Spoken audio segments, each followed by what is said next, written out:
Hello students, welcome to दक्षिणा ई classroom. Carbonyl compounds ये chapter आज हम स्टार्ट करेंगे। कार्बोनिल कंपाउंड्स में एल्डिहाइड और कीटोन का रिएक्शन हमें डिस्कस करना है। सबसे पहले ये देख लेते हैं कि एल्डिहाइड और कीटोन को किस तरीके से प्रिपेयर किया जाता है। एल्डिहाइड और कीटोन को प्रिपेयर करने के लिए टोटल 15 रिएक्शन हमें देखना है। इनमें से ये 10 रिएक्शन ऑलरेडी प्रीवियस चैप्टर्स में कवर किया जा चुका है। तो टोटल एल्डिहाइड और कीटोन को प्रिपेयर करने का 5 न्यू रिएक्शन होगा। इन न्यू रिएक्शंस को बहुत अच्छे से देखना है, लेकिन उसके पहले ये 10 रिएक्शंस देख लेते हैं। फर्स्ट रिएक्शन है ऑक्सीडेशन ऑफ अल्कोहल। तो ये ऑक्सीडेशन और रिडक्शन वाला जो चैप्टर था उसमें हमने कवर किया था।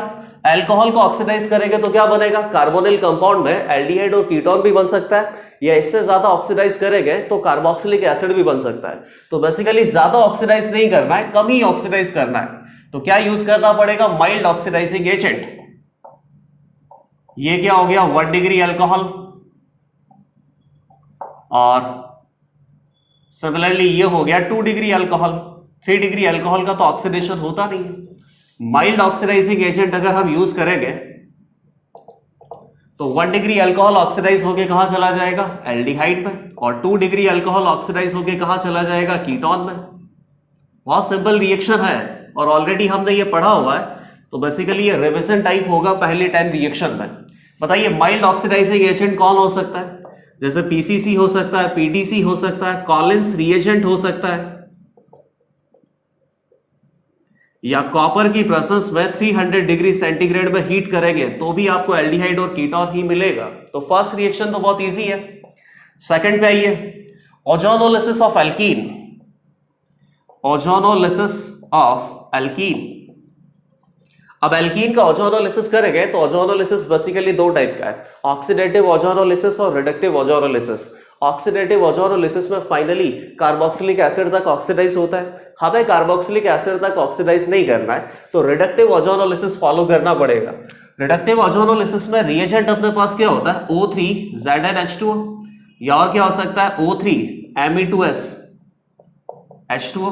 रिड्यूसिंग एजेंट की प्रेजेंस में ओजोनोलिसिस अगर करेंगे एल्कीन का तो फाइनली प्रोडक्ट हमें क्या मिलेगा? एल्डिहाइड और कीटोन, या उनको कंबाइन क्या बोल सकते हैं? Carbonyl compound. जैसे मान लो कि ये कुछ इस तरीके से एल्कीन है, तो ओजोनोलिसिस करेंगे रिडक्टिव वाला तो डबल बॉन्ड को ब्रेक करके दोनों तरफ डबल बॉन्ड लगाना होता है। इस तरीके से फाइनली प्रोडक्ट यहां पर हम प्रिपेयर कर सकते हैं। तो ये क्या बन गया? RCHO R-CHO, दोनों ही एल्डिहाइड बन गए। सिमिलरली अगर कीटोन प्रिपेयर करना है तो सबस्ट्रेट मॉलिक्यूल एल्कीन को चेंज करना होगा।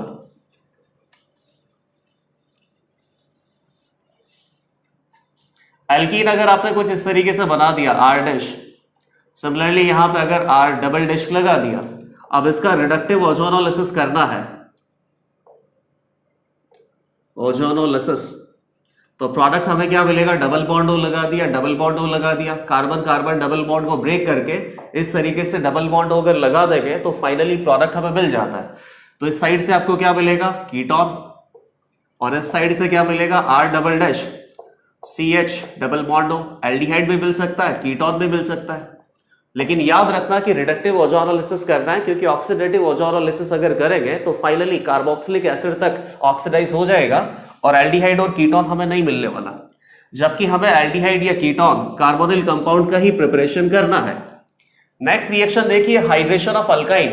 ये भी बहुत सिंपल है। हाइड्रेशन के रिएक्शन आपने कहा देखा था? इलेक्ट्रोफिलिक एडिशन में। रिएक्शन मैकेनिज्म 2, ये अल्काइन बना दिया, ये टर्मिनल अल्काइन हो गया बेसिकली। हाइड्रेशन किस तरीके से किया जा सकता है? तो हाइड्रेशन के लिए टोटल 3 रिएजेंट है। या तो डाइल्यूट एसिड के साथ रिएक्शन करेंगे एल्कीन या अल्काइन का तो हाइड्रेशन होगा। एल्कीन का हाइड्रेशन करेंगे तो अल्कोहल का प्रिपरेशन होता है, लेकिन अल्काइन का हाइड्रेशन करेंगे तो यहां पे एल्डिहाइड या कीटोन का प्रिपरेशन होगा।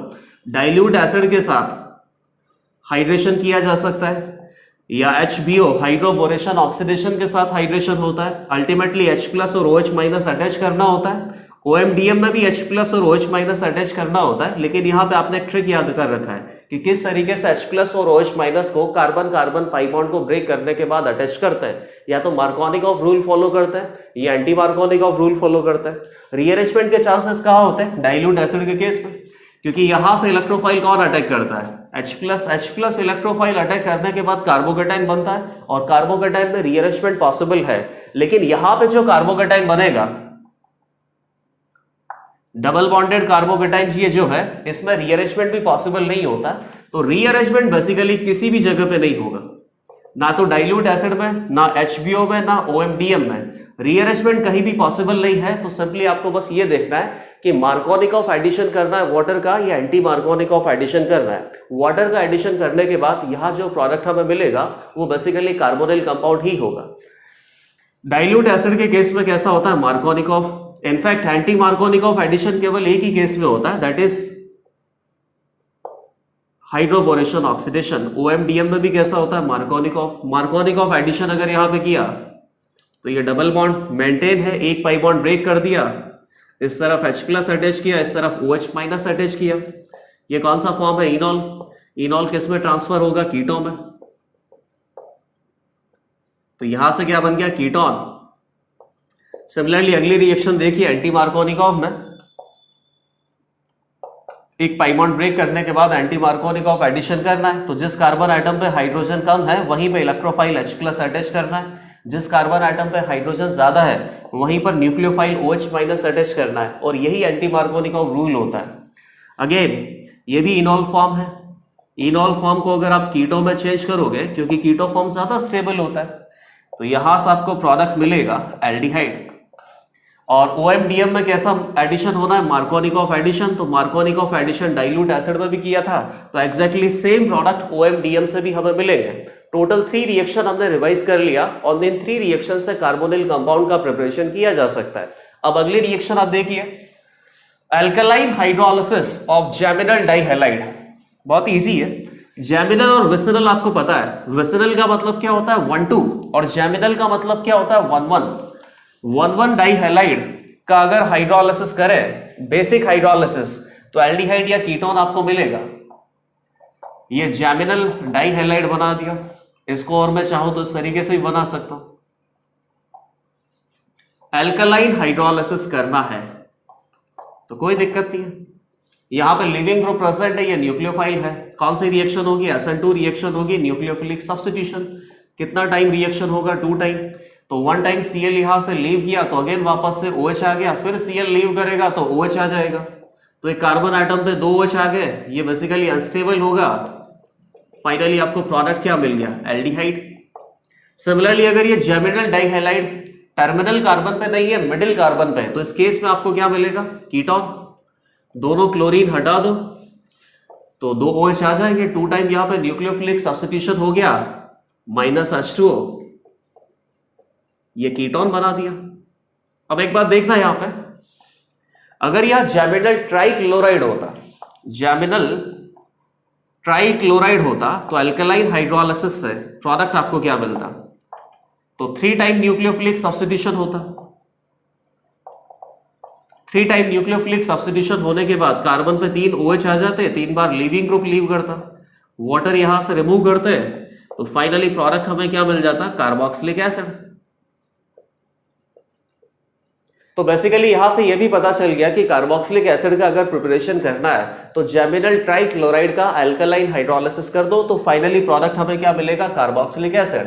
लेकिन जैमिनल डाइक्लोराइड का हाइड्रोलिसिस करेंगे बेसिक मीडियम में, तो प्रोडक्ट हमें क्या मिलेंगे, एल्डिहाइड या कीटोन।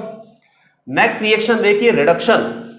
तो रिडक्शन में तो बहुत सारी रिएक्शंस है जहां से एल्डिहाइड या कीटोन को प्रिपेयर किया जा सकता है। एल्डिहाइड और कीटोन को प्रिपेयर करने में रिडक्शन आपको यूटिलाइज करना है, तो रिडक्शन बेसिकली किसका हो सकता है, एस्टर का हो सकता है, साइनाइड का हो सकता है, COCl एसिड क्लोराइड का हो सकता है, और बहुत सारे रिएजेंट थे जैसे कि डाइमेल H हो गया, या और क्या हो सकता है, SN in presence of HCl, that means Stephen's reduction हो गया। स्टीफन्स रिडक्शन में भी फाइनल प्रोडक्ट हमें क्या मिलता है, एल्डिहाइड।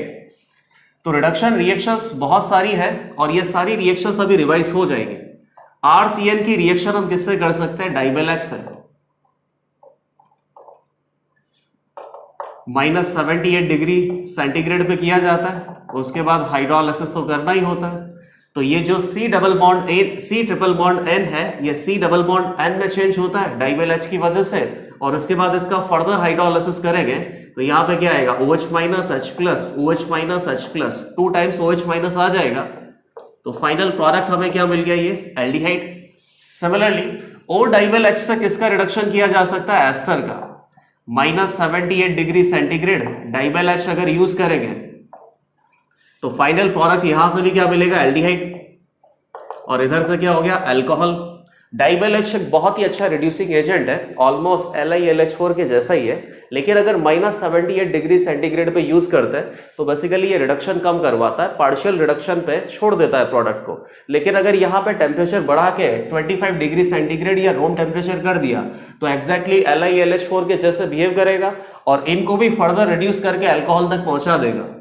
और कौन सी रिएक्शन हो सकती है, Stephen's reduction, RC triple bond N SN plus 2HCl, SnCl2 plus 2HCl, तो यहां से क्या बनेगा, SnCl4, ये 2 हाइड्रोजन आइटम इसका रिड्यूस करेंगे तो ये डबल बॉन्ड में कन्वर्ट हो गया। उसके बाद हाइड्रोलाइसिस यहां पे करना ही होता है, अगर H3O प्लस यहाँ पे लगा के नहीं दे रखा है तब भी आपको यही सोचना है कि हाइड्रोलाइसिस तो हो रहा है, डाइल्यूट एसिड की प्रेजेंस है, dilute acid that means water axis में होता है, और एसिडिक मीडियम में अगर वाटर प्रेजेंट है तो ये पर्टिकुलर स्पीशीज का हाइड्रोलाइसिस करना है। हाइड्रोलाइसिस करने के बाद प्रोडक्ट हमें क्या मिलेगा, एल्डिहाइड। एल्डिहाइड ही हमेशा प्रोडक्ट बनाना है, C डबल बॉन्ड N तक प्रोडक्ट बना के नहीं छोड़ना है। 2 टाइम्स OH आएगा, वाटर मॉलिक्यूल रिमूव हो गया, तो ये प्रोडक्ट आपको मिल गया एल्डिहाइड। सिमिलरली अगर आपको यहां से कीटोन बनाना है तो कीटोन बनाने के लिए इस कार्बन आइटम पे R ग्रुप अटैच होना चाहिए, उसके बाद ये कार्बन डबल बॉन्ड नाइट्रोजन में कन्वर्ट हो जाएगा। कार्बन डबल बॉन्ड नाइट्रोजन का हाइड्रोलाइसिस करेंगे तो डबल बॉन्ड O आ जाएगा, इस कार्बन पे डबल बॉन्ड O आ जाएगा और दोनों तरफ कार्बन आइटम प्रेजेंट होंगे, तो फाइनली प्रोडक्ट आपको क्या मिलेगा, कीटोन। तो इस कार्बन आइटम पे अल्काइल ग्रुप इंट्रोड्यूस करने के लिए ग्रेगनार्ड रिएजेंट से रिएक्शन करवाते हैं, RC triple bond N 1 equivalent R dash MgCl, और ग्रेगनार्ड रिएजेंट हमेशा किस में मिलता है, ईथर सॉल्वेंट में। इसके बाद इसका हाइड्रोलाइसिस हम कर सकते हैं, तो यहां से न्यूक्लियोफाइल क्या मिलेगा, R डैश माइनस, ये इलेक्ट्रोफिलिक कार्बन है तो न्यूक्लियोफाइल इलेक्ट्रोफिलिक कार्बन पे अटैक करेगा, पाई बॉन्ड ब्रेक हो गया,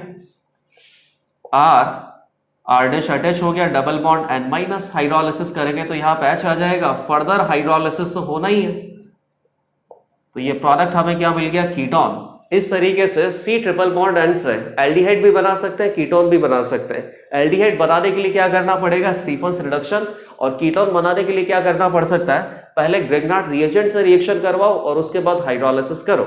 similarly C triple bond N से डायरेक्ट अगर आपको एल्डिहाइड बनाना है तो वो और कैसे किया जा सकता है, डाइवेल H से भी किया जा सकता है। एक रिएक्शन और देखिए, रोज़नमंड रिडक्शन वाला जो रिएक्शन है एसिड क्लोराइड का, तो रोज़नमंड रिडक्शन में पार्शियल रिडक्शन होता है, क्योंकि यहां पे हम पॉइजन यूज करते हैं। पॉइजन बेसिकली क्या होता है, BSO4 in presence of quinoline. अगर इस तरीके से दिया जाए RCOCl, तो यहां पे कोई पॉइजन आपने यूज नहीं किया है तो ये कंप्लीट रिडक्शन करेगा, तो सबसे पहले इसका रिडक्शन होगा तो क्या बनेगा, एल्डिहाइड। एल्डिहाइड का फर्दर रिडक्शन होगा तो कहां चला जाएगा, अल्कोहल तक। सारे पाई बॉन्ड ब्रेक करके ऑलमोस्ट सिंगल बॉन्ड पे ले गया, कंप्लीट रिडक्शन के बाद अल्कोहल प्रोडक्ट बना दिया। लेकिन अगर H2PD BSO4 यूज करोगे तो उसको क्या बोलते हैं, रोज़नमंड रिडक्शन। और क्या यूज किया जा सकता है, H2PD CaCO3, क्विनोलिन होता है, सल्फर होता है, लेड भी यहां पे प्रेजेंट होता है। ये सब किसका काम करते हैं, पॉइजन का। पॉइजन अगर प्रेजेंट है तो यहां बेसिकली पार्शियल रिडक्शन होगा, और पार्शियल रिडक्शन होने के बाद केवल एल्डिहाइड पे ये रिएक्शन खत्म हो जाएगा। तो यहां से एल्डिहाइड भी प्रिपेयर कर लिया। तो ये सारी रिएक्शंस बेसिकली रिवाइज हो रही है, और इन सभी रिएक्शन से एल्डिहाइड और कीटोन का प्रिपरेशन हम देख रहे हैं। नेक्स्ट रिएक्शन देखिए, रिडक्शन आपने देख लिया, इसके बाद Reimer Tiemann reaction, Gattermann aldehyde synthesis, Gattermann Koch reaction, ये सारी रिएक्शंस आप वापस से रिवाइज करना। गैटरमैन एल्डिहाइड सिंथेसिस और गैटरमैन-कोश रिएक्शन, ये हमने कहां पढ़ा था, रिएक्शन मैकेनिज्म 2 में, इलेक्ट्रोफिलिक एरोमेटिक सब्स्टिट्यूशन में। और रेमर-टिमन रिएक्शन ये हमने फिनोल वाले चैप्टर में पढ़ा है। तो इन तीनों रिएक्शंस को आपको रिवाइज करना है। इन तीनों रिएक्शन में बेसिकली एल्डिहाइड का प्रिपरेशन हम करते हैं। नेक्स्ट रिएक्शन है ग्रिग्नार्ड रिएजेंट या ऑर्गेनोमेटेलिक कंपाउंड से भी कार्बोनिल कंपाउंड को प्रिपेयर किया जा सकता है। तो सिंपली ग्रिग्नार्ड रिएजेंट आपको यूज करना है, दैट मींस न्यूक्लियोफाइल है ग्रिग्नार्ड रिएजेंट। तो यहां हम रिएक्शन किससे करते हैं? एसिड डेरिवेटिव से। एसिड डेरिवेटिव में लीविंग ग्रुप प्रेजेंट होता है। बताइए एसिड डेरिवेटिव कौन हो सकता है? एसिड हैलाइड हो सकता है, एनहाइड्राइड हो सकता है, एस्टर हो सकता है। इन सब के साथ आपको रिएक्शन करना है किसका? ग्रिग्नार्ड रिएजेंट का या ऑर्गेनोमेटेलिक कंपाउंड का। तो ग्रिग्नार्ड रिएजेंट जैसे आपने चूज किया CH3MgCl, तो यहां से क्या मिलेगा? CH3 माइनस 1 इक्विवेलेंट है बेसिकली ये। 1 इक्विवेलेंट चूज करना होगा, उसका रीजन अभी आपको पता चल जाएगा। और भी ग्रिग्नार्ड रिएजेंट अपने पास क्या हो सकते हैं? ये ऑर्गेनोमेटेलिक कंपाउंड भी बोल सकते हैं, जैसे कि RN है, यहां से भी क्या मिलेगा? R माइनस 1 इक्विवेलेंट, या 1 इक्विवेलेंट RLi, यहां से भी क्या मिलेगा? R minus. Similarly 1 equivalent R2CD, cadmium से कनेक्ट कर देते हैं, यहां से भी आपको न्यूक्लियोफाइल क्या मिलेगा? R माइनस, या R2Mg हो सकता है, R2Zn हो सकता है, R4Pb हो सकता है, R4Sn हो सकता है। सब में मेटल के साथ बॉन्ड है अल्काइल ग्रुप का, तो बेसिकली मेटल के ऊपर क्या आएगा? पॉजिटिव, और अल्काइल ग्रुप के ऊपर क्या आएगा? नेगेटिव। तो अल्काइल कार्बोनाइल यहाँ पे न्यूक्लियोफाइल है। ये न्यूक्लियोफाइल एसिड डेरिवेटिव में अटैक करेगा, पाई बॉन्ड ब्रेक हुआ, पाई बॉन्ड फॉर्म हुआ, लीविंग ग्रुप लीव कर गया, तो कंपाउंड क्या बन गया? RC double bond CH3 ketone.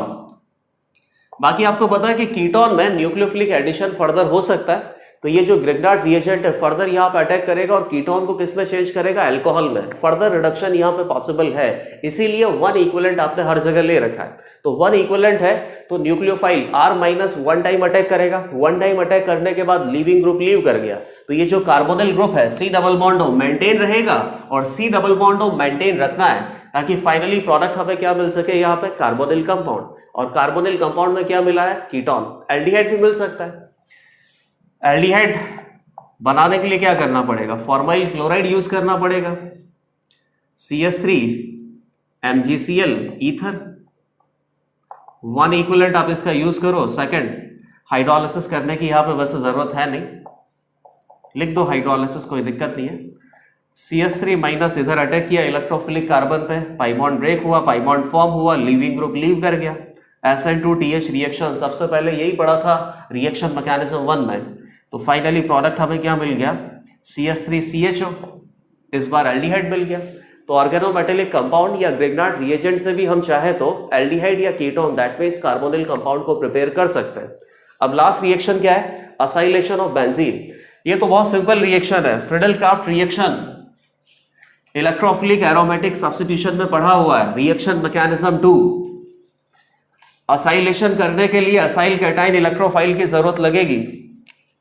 तो बहुत ही सिंपल है, सबस्ट्रेट मॉलिक्यूल हो गया aromatic compound benzene, plus acyl cation अगर आपको बनाना है तो RC double bond Cl in presence of AlCl3। और क्या चूज कर सकते हैं? RC डबल बॉन्ड एनहाइड्राइड भी चूज कर सकते हैं। यहां पे लिविंग ग्रुप कौन है? Cl माइनस, इधर लिविंग ग्रुप कौन है? Carboxylate ion. चाहे तो हम एस्टर भी चूज कर सकते हैं, या और क्या चूज कर सकते हैं? कार्बोक्सिलिक एसिड, और इसको एसिडिक मीडियम में हीट करो तो यहां से क्या बनेगा? RCOH2 प्लस, OH2 प्लस बहुत ही अच्छा लिविंग ग्रुप है, लीव कर गया, RC double bond O plus, acyl cation बन गया। ये असाइल कैटाइन बेंजीन रिंग के ऊपर सब्स्टिट्यूट करेंगे तो फाइनली प्रोडक्ट हमें क्या मिल गया? C double bond OR ketone. Carbonyl compound में असाइलेशन में कीटोन हमें प्रोडक्ट मिलता है। एरोमेटिक बेंजीन रिंग के असाइलेशन करने के बाद प्रोडक्ट हमें मिला है कीटोन, और अगर हमें प्रोडक्ट एल्डिहाइड बनाना है तो बेंजीन रिंग का फॉर्माइलेशन करना पड़ेगा। फ्रीडल-क्राफ्ट रिएक्शन से फॉर्माइलेशन पॉसिबल नहीं है, यही हमने रिएक्शन मैकेनिज्म 2 में पढ़ा था। तो बेंजीन का फॉर्माइलेशन करने के लिए या एल्डिहाइड प्रोडक्ट बनाने के लिए 2 सेपरेट रिएक्शंस को हम स्टडी करते हैं। वो सेपरेट रिएक्शंस कौन सी थी? गैटरमैन एल्डिहाइड सिंथेसिस और Gattermann coach reaction.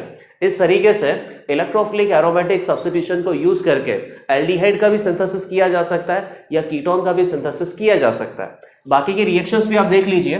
Acid derivative के साथ लुईस एसिड AlCl3 यूज करेंगे तो ये बेसिकली इलेक्ट्रॉन पेयर एक्सेप्टर होता है।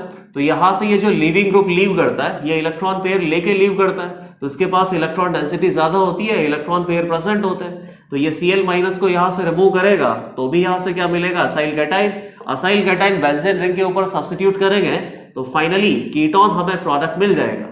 तो ये सारी रिएक्शंस हमने ऑलरेडी पढ़ भी रखी थी, इन सारी रिएक्शंस को हमने वापस से रिवाइज कर लिया और इन सभी 10 रिएक्शंस से एल्डिहाइड और कीटोन का प्रिपरेशन किया जा सकता है। कार्बोनिल कंपाउंड्स की प्रिपरेशन के लिए ये नेक्स्ट 5 रिएक्शंस हमें स्टडी करना है। इसके पहले इन रिएक्शंस को किसी भी चैप्टर में हमने डिस्कस नहीं किया है, तो इन रिएक्शंस के ऊपर बहुत अच्छे से आपको ध्यान देना है।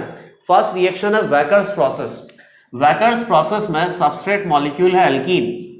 रिएक्शन हम किससे करवाते हैं, या तो PdCl2 हो सकता है या CuCl2 हो सकता है। वाटर की प्रेजेंस यहाँ पे होती है और एयर के साथ इस रिएक्शन मिक्सचर को अगर हीट करते हैं तो फाइनली एल्कीन का ऑक्सीडेशन होता है और ऑक्सीडेशन होने के बाद प्रोडक्ट हमें क्या मिलता है, कार्बोनिल कंपाउंड। कार्बोनिल कंपाउंड में एल्डिहाइड या कीटोन कुछ भी हो सकता है, डिपेंड करता है कि सबस्ट्रेट मॉलिक्यूल एल्कीन क्या लिया है। अब इस पर्टिकुलर रिएक्शन के लिए कोई मैकेनिज्म हमें फॉलो नहीं करना है, सिंपली यहाँ पे प्रोडक्ट बनाना है। तो एक ट्रिक मैं आपको यहाँ पे बता देता हूँ। ट्रिक क्या है कि सबसे पहले एल्कीन पे वाटर का एडिशन कर दो।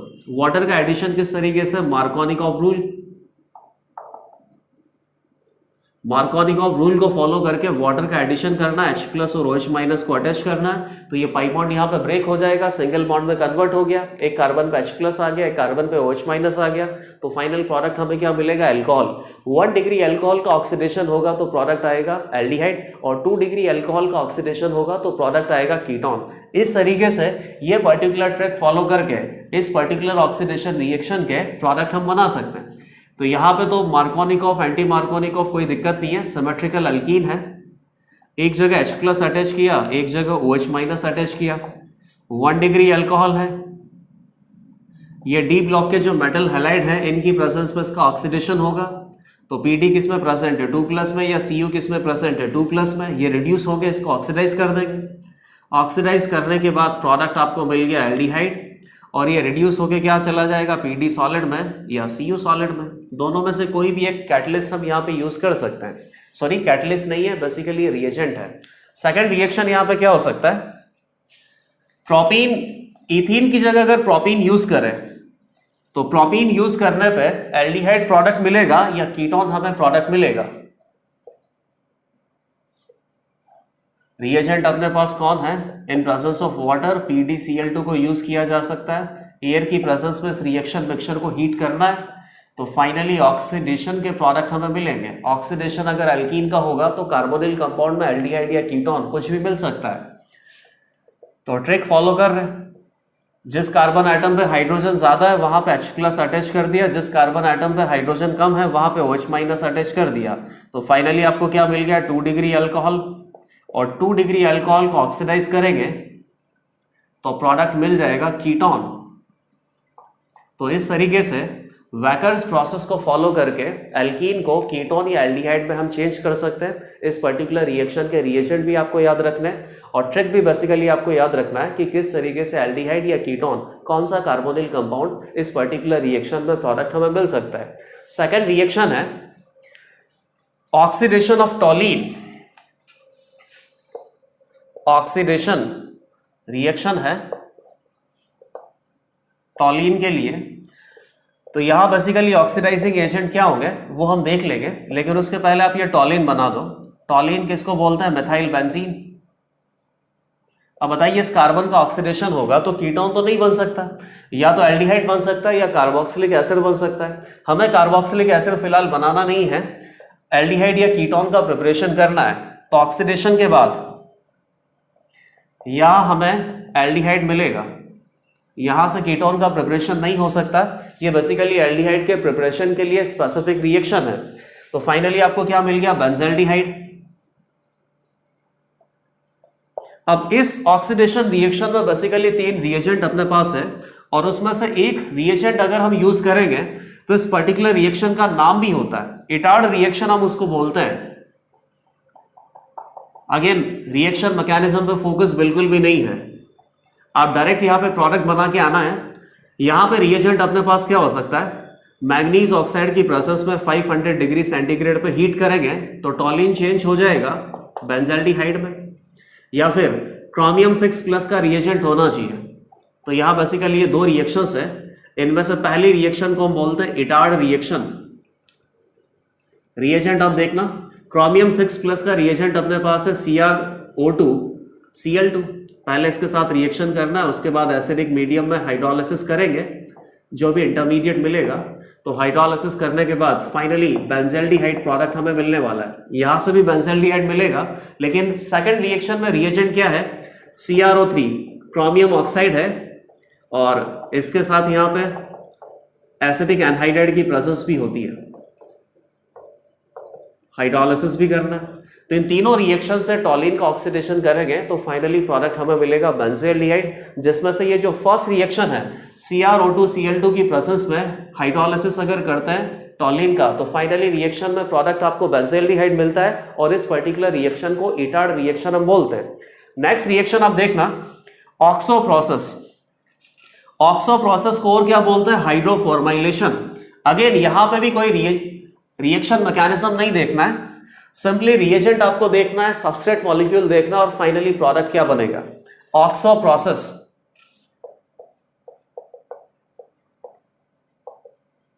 और इसको क्या बोलते हैं, हाइड्रोफॉर्माइलेशन।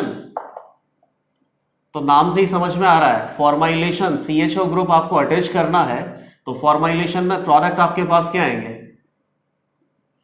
एल्डिहाइड आएगा। कीटोन यहां से प्रोडक्ट नहीं मिल सकता। सबस्ट्रेट मॉलिक्यूल है एल्कीन। एल्कीन का रिएक्शन कार्बन मोनोऑक्साइड और हाइड्रोजन गैस के मिक्सचर के साथ करना पड़ता है। कैटलिस्ट का रिक्वायरमेंट है। कैटलिस्ट यहां पे क्या है, कार्बोनिल कॉम्प्लेक्स। कोई भी कार्बोनिल कॉम्प्लेक्स चलेगा, जैसे आपने क्या यूज कर लिया, कोबाल्ट का कार्बोनिल कॉम्प्लेक्स COCO4। इस कार्बोनिल कॉम्प्लेक्स की प्रेजेंस में एल्कीन का रिएक्शन जब कार्बन मोनोऑक्साइड और हाइड्रोजन गैस के साथ करते हैं तो फाइनली ऑक्सीडेशन के प्रोडक्ट हमें मिलते हैं। ये ऑक्सीडेशन का प्रोडक्ट यहाँ पे एल्डिहाइड होता है, और इस एल्डिहाइड को हम किस तरीके से बनाते हैं, हाइड्रोफॉर्माइलेशन। तो हाइड्रो का मतलब क्या हो गया, हाइड्रोजन एटम। फॉर्माइलेशन का मतलब क्या हो गया, CHO ग्रुप। CHO ग्रुप और हाइड्रोजन एटम को इन दोनों कार्बन एटम के साथ अटैच करना है। ये पाई बॉन्ड बेसिकली यहां से ब्रेक करना है। तो ट्रिक आपको क्या यूज करनी है कि जिस कार्बन एटम पे हाइड्रोजन ज्यादा है उसी पे आप हाइड्रोजन एटम को अटैच करो, और जिस कार्बन एटम पे हाइड्रोजन कम है वहां पे CHO ग्रुप को अटैच कर दो। CHO ग्रुप मिडिल वाले कार्बन से अटैच हो जाएगा, तो फाइनली प्रोडक्ट आपको मिलेगा एल्डिहाइड। इस तरीके से ऑक्सो प्रोसेस से एल्डिहाइड का फॉर्मेशन किया जा सकता है। प्रोडक्ट हो गया RCH-CHO, और यहाँ पे आ गया CH3। एल्डिहाइड का प्रिपरेशन ऑक्सो प्रोसेस से किया जा सकता है, लेकिन कीटोन का प्रिपरेशन यहाँ से नहीं होगा। ये टोटल 3 न्यू मेथड्स आपने देख लिए कार्बोनिल कंपाउंड के प्रिपरेशन के। अब 2 मेथड और हैं।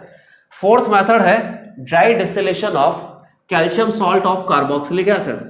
ये मेथड बहुत इंपॉर्टेंट है, और इसके लिए भी कुछ क्वेश्चंस या कुछ एग्जांपल्स हम डिस्कस करेंगे। यहाँ बेसिकली कोई रिएक्शन मैकेनिज्म आपको नहीं देखना है, सिंपल ट्रिक फॉलो करना है, और ट्रिक फॉलो करने के बाद ड्राई डिस्टिलेशन के प्रोडक्ट हम बना सकते हैं।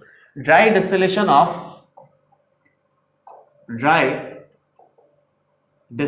Of calcium salt of carboxylic acid. तो सबसे पहले तो कार्बोक्सिलिक एसिड का कैल्शियम सॉल्ट आपको बनाना है, उसके बाद ड्राई डिस्टिलेशन मतलब ड्राई कंडीशन में इस कैल्शियम सॉल्ट को हीट करना है। हीट करने के बाद फाइनल प्रोडक्ट हमें क्या मिलेगा, कार्बोनिल कंपाउंड। कार्बोक्सिलिक एसिड आपने चूज किया RCOOH। कैल्शियम सॉल्ट बनाने के लिए एसिड का रिएक्शन बेस से करवाना पड़ेगा। बेस क्या यूज करेंगे, कैल्शियम हाइड्रोक्साइड। यहाँ 2OH- प्रेजेंट है, यहाँ 1 H+ प्रेजेंट है, तो इसके 1 मोल के लिए इसके 2 मोल का रिक्वायरमेंट होगा। OH- H+ को कंज्यूम करेगा तो 2 water molecule plus carboxylate ion, calcium 2+ ion. Cation और एनायन ये क्या है, कैल्शियम सॉल्ट। कैल्शियम सॉल्ट का ड्राई डिस्टिलेशन करना है, ड्राई कंडीशन में कैल्शियम सॉल्ट को हीट करना है। तो ये कैल्शियम सॉल्ट मैं वापस से बना रहा हूं, और एग्जैक्टली यही ट्रिक आपको फॉलो करनी है, और ट्रिक फॉलो करके ही ड्राई डिस्टिलेशन के प्रोडक्ट हम बनाएंगे। ट्रिक क्या है कि कैल्शियम सॉल्ट को हीट करने के बाद कैल्शियम कार्बोनेट का एक मॉलिक्यूल यहां से रिमूव कर लो, और इन दोनों एनायन को कंबाइन कर दो। कंबाइन करने के बाद जो भी प्रोडक्ट है, एल्डिहाइड है या कीटोन है, बेसिकली कार्बोनिल कंपाउंड हमें मिल जाएगा। CaCO3 1 ऑक्सीजन 2 ऑक्सीजन 3 ऑक्सीजन, ये CaCO3 मॉलिक्यूल यहां से रिमूव कर दिया, तो प्रोडक्ट आपको क्या मिल गया, कीटोन।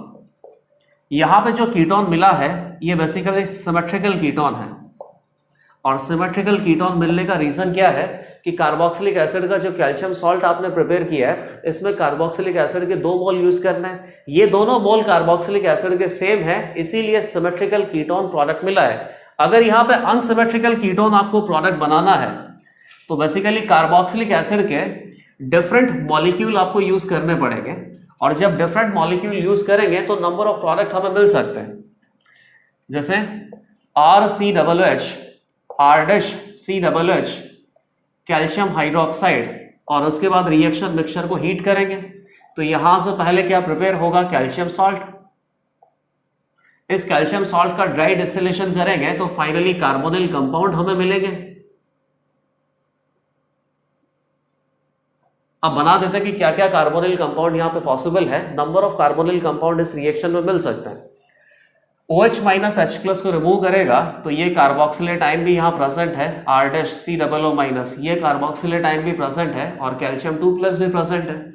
तो बेसिकली यहाँ पे कितने कॉम्बिनेशन हो सकते हैं, या तो इसी कार्बोक्सिलेट आयन के साथ कैल्शियम 2+ का सॉल्ट हो, या सेकंड कार्बोक्सिलेट आयन के साथ कैल्शियम 2+ का सॉल्ट हो, या दोनों कार्बोक्सिलेट आयन के साथ कैल्शियम 2+ का सॉल्ट हो। बेसिकली 3 कॉम्बिनेशन पॉसिबल है, तो 3 डिफरेंट प्रोडक्ट हमें यहाँ पे मिल सकते हैं। RCOO- कैल्शियम 2+, एक कॉम्बिनेशन क्या हो सकता है, R', COO- कैल्शियम 2+, और एक कॉम्बिनेशन में इंटरमिक्सिंग हो सकता है, एक मॉलिक्यूल इस कार्बोक्सिलिक एसिड का, दूसरा मॉलिक्यूल इस कार्बोक्सिलिक एसिड का। हीट करना है, हीट करने के बाद कैल्शियम कार्बोनेट का मॉलिक्यूल रिमूव करना है और फाइनली प्रोडक्ट आपको बनाना है। तो यहां से प्रोडक्ट आपको क्या मिलेगा, सिमेट्रिकल कीटोन। प्रोडक्ट फॉर्मेशन बहुत इजी है, कोई मैकेनिज्म फॉलो नहीं करना है, सिंपली आपको CaCO3 कैल्शियम कार्बोनेट का एक मॉलिक्यूल रिमूव करना है और उसके बाद इन दोनों एनाइन को कंबाइन कर दो, जो प्रोडक्ट मिलेगा वो ठीक है। R' और R', यहां से भी क्या मिलेगा, सिमेट्रिकल कीटोन, R', COO-R'। यहां से अनसिमेट्रिकल कीटोन मिलेगा, एक तरफ R' होगा एक तरफ R होगा, R', COO-R। तो इस तरीके से हम चाहें तो अनसिमेट्रिकल कीटोन भी ड्राई डिस्टिलेशन वाले मेथड से बना सकते हैं। अब एक वेरिएशन और यहां पे देखना कि एक ही सबस्ट्रेट मॉलिक्यूल में 2 COOH प्रेजेंट हो। एक लंबा सा सबस्ट्रेट मॉलिक्यूल बना देते हैं और इसी सबस्ट्रेट मॉलिक्यूल में 2 COOH ग्रुप अगर प्रेजेंट है तो वहां पे ड्राई डिस्टिलेशन के प्रोडक्ट हमें क्या मिलेंगे, COOH। तो एक ही मोल में बेसिकली 2 H+ प्रेजेंट है, तो इसका एक ही मोल रिक्वायरमेंट होगा कैल्शियम हाइड्रोक्साइड के साथ रिएक्शन करने के लिए। पहले कौन सी रिएक्शन होगी, एसिड बेस रिएक्शन, उससे क्या बनेगा, सॉल्ट, और उस सॉल्ट को फर्दर हीट करना है, हीट करने के बाद ड्राई डिस्टिलेशन के प्रोडक्ट हमें मिलेंगे। तो पहले तो यहाँ प्रोडक्ट हम बना लेते हैं, सॉल्ट बना लेते हैं, H+ रिमूव करना है, H+ रिमूव करना है, 1 2 3 4 5 6, थोड़ा इस तरीके से बनाता हूं, COO-, और अच्छे से बना देता है, COO-, कैल्शियम 2+ 2H2। अब इस कैल्शियम सॉल्ट को अगर हीट करेंगे तो CaCO3 का मॉलिक्यूल रिमूव कर दो, फाइनली प्रोडक्ट आप बना दोगे, 1 2 3 4 5 कार्बन आइटम का रिंग बनेगा, एक कार्बन आइटम पे डबल बॉन्ड हुआ है, प्रोडक्ट आपको क्या मिल गया, साइक्लोपेंटेनॉन। अभी भी प्रोडक्ट कीटोन ही मिला है, लेकिन इस बार प्रोडक्ट हमें कैसा मिल गया, साइक्लिक। तो इस तरीके से साइक्लिक प्रोडक्ट भी हम बना सकते हैं, ओपन चेन प्रोडक्ट भी बना सकते हैं dry distillation of calcium salt का। बस आपको ट्रिक फॉलो करना है कि जो एनाइन यहाँ पे प्रेजेंट है, इन एनाइन में से CaCO3 का मॉलिक्यूल रिमूव करना है और फाइनली कंबाइन करके कार्बोनिल कंपाउंड हमें बना देना है। एक रिएक्शन और देख लेते हैं। अभी तक इस रिएक्शन में एल्डिहाइड का प्रिपरेशन नहीं हुआ। एल्डिहाइड का प्रिपरेशन अगर आपको करना है तो फॉर्मिक एसिड के साथ इसका रिएक्शन करना पड़ेगा, फॉर्मिक एसिड का कैल्शियम सॉल्ट प्रिपेयर करना पड़ेगा। तो फॉर्मिक एसिड में एक ही H+ है, तो इसके 2 मॉलिक्यूल बेसिकली यूज करने पड़ेंगे। कैल्शियम हाइड्रोक्साइड के साथ रिएक्शन करेंगे तो एसिड बेस रिएक्शन हुआ, format ion calcium 2+ 2H2, calcium formate इस सॉल्ट का नाम होगा। कैल्शियम फॉर्मेट को हीट करेंगे ड्राई कंडीशंस में, ड्राई डिस्टिलेशन का प्रोडक्ट आ जाएगा CaCO3, यहां पे H प्रेजेंट है, तो H C डबल बॉन्ड हो, इधर से क्या बच गया H, तो फॉर्मेल्डिहाइड प्रोडक्ट हमें मिलेगा। टोटल 4 न्यू रिएक्शंस हमने देख लिया जिससे कार्बोनिल कंपाउंड, एल्डिहाइड और कीटोन को प्रिपेयर किया जा सकता है, और ये सारी रिएक्शंस इससे पहले किसी भी चैप्टर में हमने डिस्कस नहीं किया था। अब एक लास्ट रिएक्शन और देखना है। इस रिएक्शन के लिए बेसिकली 10 एग्जांपल भी हम डिस्कस करेंगे। ये रिएक्शन बहुत इंपॉर्टेंट है, इस रिएक्शन में मैकेनिज्म भी आपको डिस्कस करना है। इस रिएक्शन का नाम है heating of beta keto acid. Heating of beta keto acid basically एक सबस्ट्रेट मॉलिक्यूल है और इस सबस्ट्रेट मॉलिक्यूल को हीट करना है। कोई भी रिएजेंट यहां पे यूज आपको नहीं करना है। Fifth method, heating of beta keto acid. तो ये सबस्ट्रेट मॉलिक्यूल बना देता हूं, एसिड है, ये एसिड हो गया, ये अल्फा कार्बन हो गया, ये बीटा कार्बन हो गया। बीटा पे आपको क्या लगाना है, कीटो, डबल बॉन्ड हो।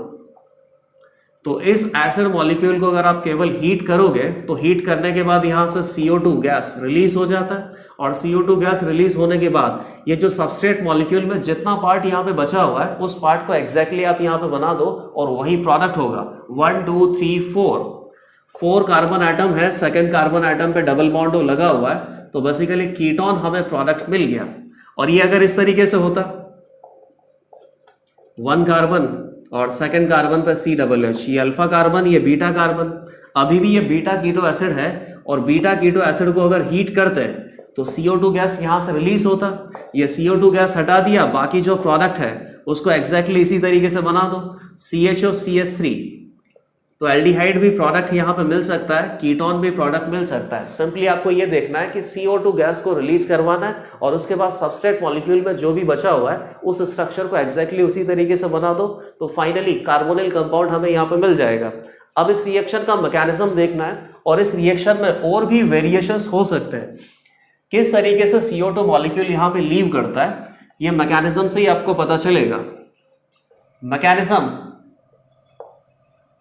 सबस्ट्रेट मॉलिक्यूल क्या है, beta keto acid, beta keto acid. कोई रिएजेंट यहां पे होता नहीं है, कोई इलेक्ट्रोफिलिक अटैक या न्यूक्लियोफिलिक अटैक नहीं है, कोई भी एसिड बेस रिएक्शन नहीं है, सिंपली बीटा कीटो एसिड, ये जो सबस्ट्रेट मॉलिक्यूल है इसे हीट करना है। हीट करने के बाद फाइनली प्रोडक्ट हमें मिल जाते हैं, और ये प्रोडक्ट क्या है, कार्बोनिल कंपाउंड। कार्बोनिल कंपाउंड में एल्डिहाइड भी हो सकता है, कीटोन भी हो सकता है, डिपेंड करता है कि substrate molecule beta keto acid की स्ट्रक्चर कैसी है।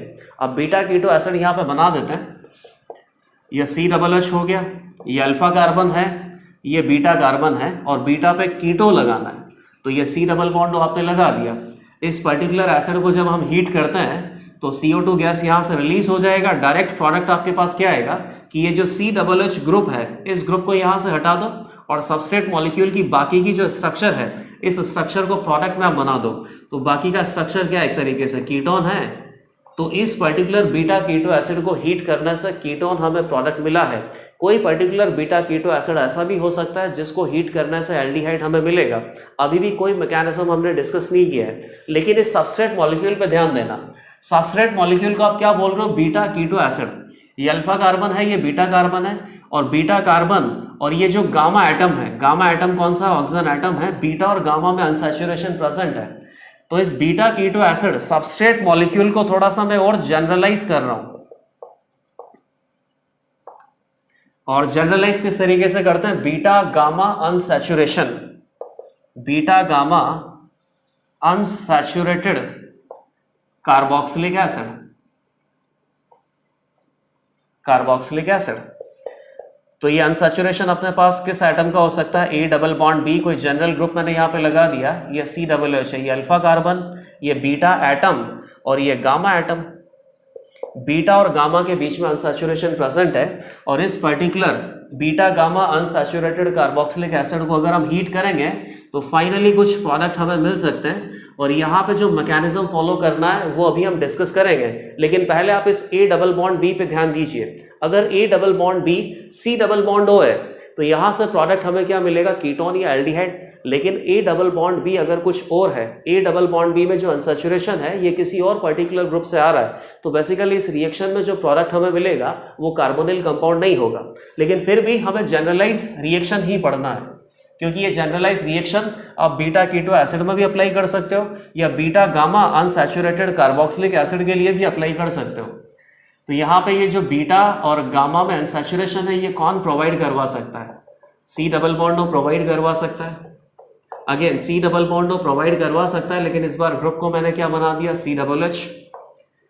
ये हो गया अल्फा कार्बन, ये हो गया बीटा कार्बन, ये हो गया गामा कार्बन, और अल्फा पे आपने क्या अटैच कर दिया, सी डबल एच। तो बेसिकली ये जो सी डबल एच ग्रुप है ये भी बीटा गामा अनसैचुरेशन प्रोवाइड करवा सकता है, और इसको हीट करेंगे तो फाइनली कुछ प्रोडक्ट हमें मिलेंगे। और कौन प्रोवाइड करवा सकता है, nitroso group and double bond हो।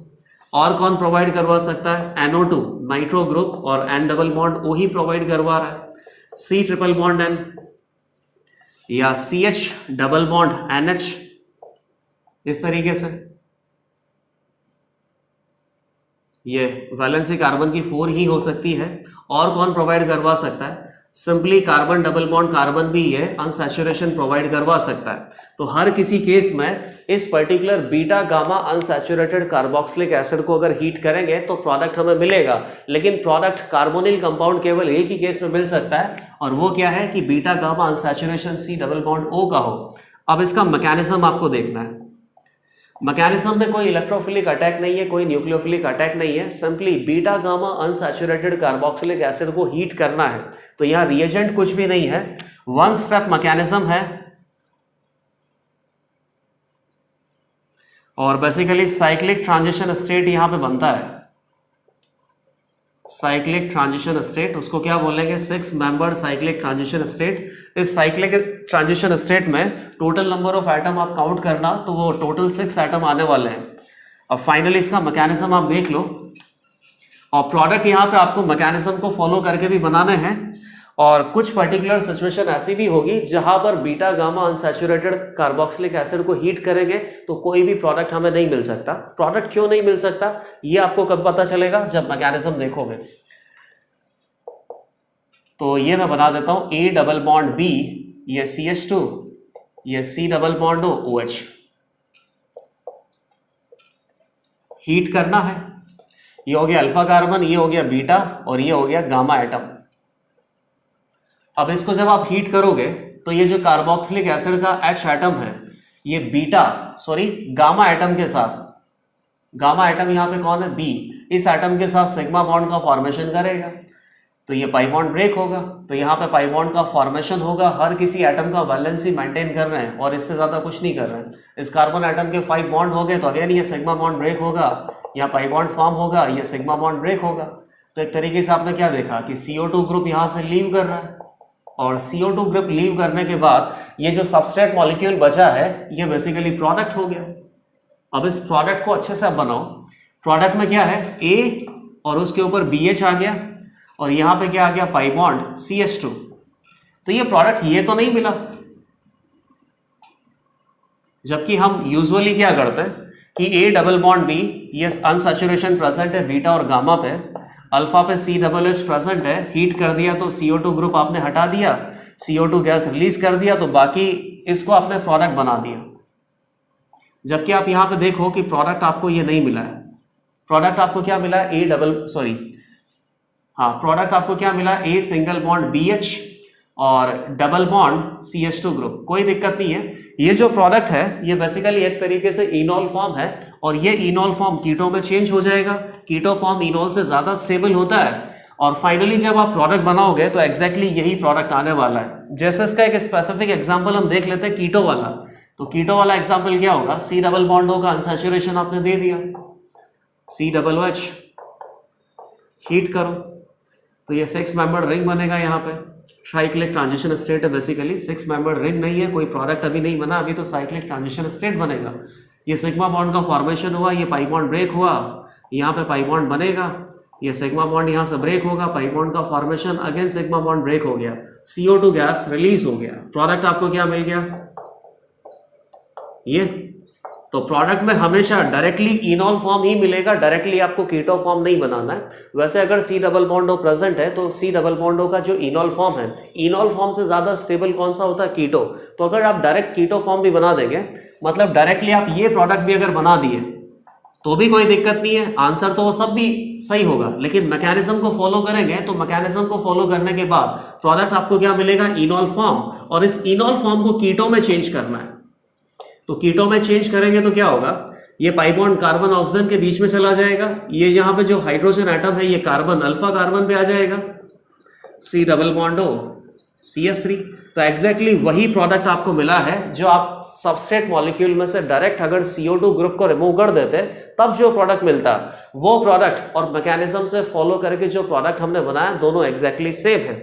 अब यहाँ पे क्वेश्चन ये भी आता है कि हमेशा इस तरीके से कीटो एनॉल में चेंज होगा या नहीं होगा? तो उसका एक सिंपल सा आंसर है, अगर इनॉल से ज्यादा स्टेबल कीटो है तो ये बेसिकली कीटो फॉर्म में चेंज हो जाएगा। कीटो फॉर्म में चेंज होने के बाद आप ये प्रोडक्ट बना सकते हो। लेकिन कभी कभी कुछ ऐसे क्वेश्चंस भी होंगे जहां पे इनॉल फॉर्म भी ज्यादा स्टेबल हो सकता है, तो वहां बेसिकली इनॉल फॉर्म में ही आपको आंसर देना है। नेक्स्ट पॉइंट क्या है कि इस रिएक्शन से सक्सेसफुली प्रोडक्ट अगर हमें बनाना है तो ये इनॉल फॉर्म स्टेबल होना चाहिए। अगर ये इनॉल फॉर्म स्टेबल नहीं हुआ तो beta gamma unsaturated carboxylic acid को हीट करने से कोई भी प्रोडक्ट हमें नहीं मिलेगा। और इस पर्टिकुलर पॉइंट के लिए भी एग्जांपल हम डिस्कस करेंगे। तो ये beta gamma unsaturated carboxylic acid को हीट करने पे जो प्रोडक्ट हमें मिलते हैं, इसके लिए कंप्लीट मैकेनिज्म हमने देख लिया। अब कुछ एग्जांपल यहाँ पे डिस्कस करते हैं। टोटल 10 एग्जांपल हैं। हर किसी एग्जांपल में प्रोडक्ट हमें मैकेनिज्म को फॉलो करके ही बनाना है। मैकेनिज्म बहुत सिंपल है, 6 मेंबर्ड साइक्लिक ट्रांजिशन स्टेट बनाओ और उसके बाद फाइनली CO2 मॉलिक्यूल यहां से लीव कर जाएगा तो ये प्रोडक्ट आप बना दो। प्रोडक्ट बेसिकली क्या मिलेगा? इनॉल फॉर्म। इनॉल फॉर्म को कीटो में चेंज कर दो तो ये फाइनल आंसर हो गया। क्वेश्चन नंबर 1, साथ साथ इसका डिस्कशन भी हम करते हुए चलेंगे। फर्स्ट क्वेश्चन तो बहुत ईजी है, इसको आप हीट करोगे तो सिंपली क्या होगा? यहां से CO2 गैस लीव कर जाएगा। CO2 गैस लीव करने के बाद फाइनल प्रोडक्ट आपको क्या मिलेगा? ये O पे H आएगा और अल्फा और बीटा पे कार्बन डबल बॉन्ड आ जाता है, इनॉल फॉर्म ही मिलता है। और इनॉल फॉर्म को फिर किस में चेंज करते हैं? कीटो में। तो फाइनल प्रोडक्ट एग्जैक्टली वही बनता है जो एक्सपेक्टेड है कि यहां से अगर CO2 ग्रुप को डायरेक्टली लीव करवा दो तो ये बाकी का जो पार्ट यहाँ पे बचा हुआ है, यही पार्ट क्या हो जाएगा? प्रोडक्ट। तो बाकी का पार्ट बेसिकली क्या है? एसीटोन। और मैकेनिज्म को फॉलो करते हैं तो ये एसीटोन का पहले इनॉल फॉर्म बनता है, इनॉल फॉर्म को कीटो में चेंज करते हैं तब भी ये एसीटोन ही आता। सेकंड क्वेश्चन, यहाँ पे अनसैचुरेशन किसका है? कार्बन डबल बॉन्ड नाइट्रोजन का है और ये COOH अल्फा और बीटा, बीटा गामा पे अनसैचुरेशन है। आप ऐसा हीट करोगे तो CO2 गैस रिलीज हो जाएगा। अगेन प्रोडक्ट आपको क्या मिलेगा? NH2। और यहाँ पे ये क्या हो गया? ईन अमाइन। ये क्या हो गया? कार्बन डबल बॉन्ड कार्बन को क्या बोलते हैं? ईन। NH2 को क्या बोलते हैं? अमाइन। और इसका एक तरीके से बोल सकते हैं कि इनॉल फॉर्म है। इनॉल फॉर्म का अगर आप कीटो बनाओगे तो ये पाई बॉन्ड ऊपर भेज दो तो कार्बन डबल बॉन्ड नाइट्रोजन और यहाँ पे बेसिकली ये हाइड्रोजन आ जाएगा तो CH3 बन गया। तो इस रिएक्शन का प्रोडक्ट भी हमने बहुत इजीली बना दिया। अब क्वेश्चन नंबर 3, और इस क्वेश्चन नंबर 3 से आपको समझ में आ जाएगा कि जो आपने मैकेनिज्म पढ़ा है इस मैकेनिज्म का बहुत ज्यादा इंपॉर्टेंस है। क्वेश्चन नंबर 3 को हम डिस्कस करेंगे। क्वेश्चन नंबर 4, हीट किया। सिमिलरली टोटल 10 क्वेश्चन हमें डिस्कस करना है और 10 क्वेश्चन डिस्कस करने के बाद इस पर्टिकुलर रिएक्शन के जो प्रोडक्ट है हम वो बहुत इजीली बना लेंगे। अब ये तो बहुत सिंपल है, ये क्या दे दिया? बेसिकली आपको डाई कार्बोक्सिलिक एसिड का एग्जांपल दे दिया। ये अल्फा हो गया, ये बीटा हो गया, बीटा और गामा पे अनसैचुरेशन प्रेजेंट है। तो इस पर्टिकुलर एसिड को हीट करेंगे तो CO2 गैस यहां से रिलीज होगा तो प्रोडक्ट आपको क्या मिल जाएगा? Acetic acid. ये बाकी का जो पार्ट है इसको इसी तरीके से आप बना दो, कोई दिक्कत नहीं आएगी। क्वेश्चन नंबर 6 क्वेश्चन भी बहुत ही अच्छा है। क्वेश्चन नंबर 7 बहुत इजी है और यहां पे आपसे क्या क्वेश्चन पूछा जाएगा? किस पर्टिकुलर सबस्ट्रेट मॉलिक्यूल को हीट करने पर CO2 गैस के कितने मोल यहां से रिलीज होंगे? तो सिंपली आपको देखना है कि बीटा और गामा पे अनसैचुरेशन प्रेजेंट होना चाहिए। बीटा और गामा पे अनसैचुरेशन प्रेजेंट होगा तो सबस्ट्रेट मॉलिक्यूल को हीट करने के बाद CO2 गैस रिलीज होने वाला है। तो ये तो सिंपल है, ये अल्फा कार्बन है, ये बीटा कार्बन है। बीटा कार्बन पे C डबल बॉन्ड और अनसैचुरेशन प्रेजेंट है। इस COOH के लिए भी अनसैचुरेशन प्रेजेंट है, इसके लिए भी प्रेजेंट है, इसके लिए भी प्रेजेंट है, इसके लिए भी प्रेजेंट है। तो 4 CO2 गैस के मॉलिक्यूल तो यहाँ से निकलने वाले हैं हीट करने पे, और यहाँ से भी एक CO2 निकलेगा। ये CO2 है, सॉरी COOH है, ये अल्फा कार्बन है, और ये बीटा कार्बन पे COOH प्रेजेंट है। ये जब यहां से रिमूव हो जाएगा तो इस पर्टिकुलर COOH के लिए कोई भी बीटा कार्बन पे अनसैचुरेशन प्रेजेंट नहीं होगा, तो यहां नीचे से केवल एक CO2 गैस रिलीज हो सकता है। तो प्रोडक्ट आपको क्या मिल गया, डबल बॉन्ड हो, यहां से क्या आ गया COOH। अभी भी यहाँ पे COOH प्रेजेंट है और इस मॉलिक्यूल को हीट करने से CO2 गैस रिलीज नहीं हो सकता क्योंकि बीटा और गामा पे कोई अनसैचुरेशन प्रेजेंट नहीं है। तो ये क्वेश्चन भी आपने देख लिया। क्वेश्चन नंबर 8, 9, 10 और अभी डिस्कस करेंगे, लेकिन उसके पहले 3, 4, 5, 6 ये क्वेश्चन हमें देख लेते हैं। क्वेश्चन नंबर 3 में आप देखिए, इस क्वेश्चन का प्रोडक्ट अगर आपने ये बनाया ना तो ये गलत होगा। कार्बन 14 है, 2 हाइड्रोजन वहां पे है, इसे वैलेंसी आपको पूरा रखना है। ये प्रोडक्ट यहाँ पे गलत है। उसका रीजन क्या है आपको पता है कि जब भी आप इस तरीके से प्रोडक्ट बनाओगे तो पहले इनॉल फॉर्म बनाओ, और इनॉल फॉर्म कीटो में चेंज होता है, ऐसा हमेशा नहीं होता, 99% केस में ही है। इनॉल फॉर्म से ज्यादा स्टेबल कौन सा होता है, कीटो, इसीलिए आप उसको कीटो में चेंज करते हो तो अल्टीमेटली प्रोडक्ट वही आता है जो CO2 गैस को रिमूव करने से आ सकता है। लेकिन अब यहां पर देखना, कार्बन 14, 2 हाइड्रोजन है, OH डबल बॉन्ड O, यहां पे अनसैचुरेशन प्रेजेंट था, तो ये हाइड्रोजन ने कार्बन 14 के साथ सिग्मा बॉन्ड का फॉर्मेशन करेगा। यही 6 मेंबर्ड साइक्लिक ट्रांजिशन स्टेट आपको बनाना है। ये पाई बॉन्ड ब्रेक होगा, ये पाई बॉन्ड फॉर्म होगा, ये सिग्मा बॉन्ड ब्रेक होगा, पाई बॉन्ड फॉर्म हो गया, सिग्मा बॉन्ड ब्रेक हो गया, CO2 गैस रिलीज हो गया। तो क्या बन गया, कार्बन 14, यहाँ पे 3 हाइड्रोजन आ गए, इधर डबल बॉन्ड आ गया। तो डबल बॉन्ड बेसिकली नॉर्मल 12 वाले कार्बन के साथ प्रेजेंट है। अब यहाँ पे कोई भी इनॉल कीटो का टॉटोमेरिज्म नहीं है, एल्कीन में कोई कीटो इनॉल टॉटोमेरिज्म थोड़ी होता है। तो ये जो प्रोडक्ट आपने बनाया है यही आपको आंसर देना पड़ेगा। और इस पर्टिकुलर प्रोडक्ट में जो कार्बन 14 है ये बेसिकली सिंगल बॉन्ड के साथ प्रेजेंट है, और जो कार्बन 12 है ये डबल बॉन्ड के साथ प्रेजेंट है। ये प्रोडक्ट आप केवल तभी बना सकते हो जब कंप्लीट मैकेनिज्म आपको पता हो। अगला 4th क्वेश्चन है, यहां से भी प्रोडक्ट आपको क्या मिलेगा, NOH CH2, यहाँ O के ऊपर क्या आ जाएगा, ये वाला हाइड्रोजन एटम आ जाएगा, और ये पाई बॉन्ड अल्फा और बीटा के बीच में ट्रांसफर हो जाएगा। तो ये बेसिकली एक टाइप से इनॉल फॉर्म मिलेगा। इस इनॉल फॉर्म को आप कीटो में चेंज कर दो तो वो फाइनल प्रोडक्ट हो गया। 5th क्वेश्चन आपने कर लिया। अब 6th क्वेश्चन देखिए। 6th क्वेश्चन में ये अल्फा कार्बन है, ये बीटा कार्बन है, बीटा और gamma carbon double bond carbon का अनसैचुरेशन प्रेजेंट है। और अब यहाँ पे आप देखना, मैकेनिज्म को ही फॉलो करना है और प्रोडक्ट बहुत ही अच्छा मिलने वाला है। OH डबल बॉन्ड हो, सिग्मा बॉन्ड का फॉर्मेशन होगा, 6 मेंबर साइक्लिक ट्रांजिशन स्टेट बना रहे। ये पाई बॉन्ड ब्रेक होगा तो यहाँ पे पाई बॉन्ड आ जाएगा, ये सिग्मा बॉन्ड ब्रेक होगा, यहाँ पे पाई बॉन्ड आ गया, ये सिग्मा बॉन्ड ब्रेक हो गया, CO2 गैस रिलीज। और क्या बन गया, ये ऑलरेडी ऐसा ही था, यहाँ पे पाई बॉन्ड आ गया, ये CH3 में कन्वर्ट हो गया। अब ये CH3 में कन्वर्ट होने के बाद बेसिकली क्या बन गया, टॉलिन, एक एरोमेटिक कंपाउंड बन गया। और इसको किसी भी फॉर्म में चेंज नहीं करना है। और वैसे भी आपको पता है कि कार्बन डबल बॉन्ड कार्बन में कोई टॉटोमेरिज्म नहीं होता, तो कीटो को इनॉल में चेंज करना है या इनॉल को कीटो में चेंज करना है, ऐसा कोई फिनोमेना यहाँ पे नहीं होगा। ये इतने सारे क्वेश्चंस आपने डिस्कस कर लिए। बीटा कीटो एसिड के अलावा बाकी के वेरिएशन भी आपने देखे हैं, और इंपॉर्टेंस मैकेनिज्म का बहुत है। इसके लिए आपने कुछ एग्जाम्पल्स भी देखे, जैसे कि क्वेश्चन नंबर 6 था और क्वेश्चन नंबर 3 था। अब एक एग्जाम्पल और देखिए आप, इससे भी आपको समझ में आएगा कि मैकेनिज्म का बहुत इंपॉर्टेंस है। यहाँ पे bridge head carbon atom bicyclo compound मैंने बना दिया। इस बाइसाइक्लो कंपाउंड में यहाँ COOH प्रेजेंट है, यहाँ पे C double bond O present है। ये अल्फा हो गया, ये बीटा हो गया। बीटा कीटो एसिड है बेसिकली, ये और क्या बोलते हैं, बीटा गामा अनसैचुरेटेड एसिड। इसको हीट करेंगे तो CO2 गैस रिलीज हो जाएगा। CO2 गैस अगर रिलीज हो जाएगा तो डायरेक्ट अगर आपने प्रोडक्ट बनाया ना तो आप ये बना के आओगे, ठीक है। आपने प्रोडक्ट यहाँ पे बना दिया और मैं बोल रहा हूं कि यहाँ पे क्या होगा, नो रिएक्शन, कोई प्रोडक्ट बन ही नहीं सकता। उसका रीजन क्या है कि जब यहाँ पे 6 मेंबर साइक्लिक ट्रांजिशन स्टेट हम बनाएंगे तो इनॉल फॉर्म बनता है, वो इनॉल फॉर्म यहाँ पे बनेगा ही नहीं। जब वो इनॉल फॉर्म नहीं बनेगा तो वो कीटोन में क्यों ट्रांसफर होगा, तो फाइनली आंसर क्या आएगा, नो प्रोडक्ट। देख लो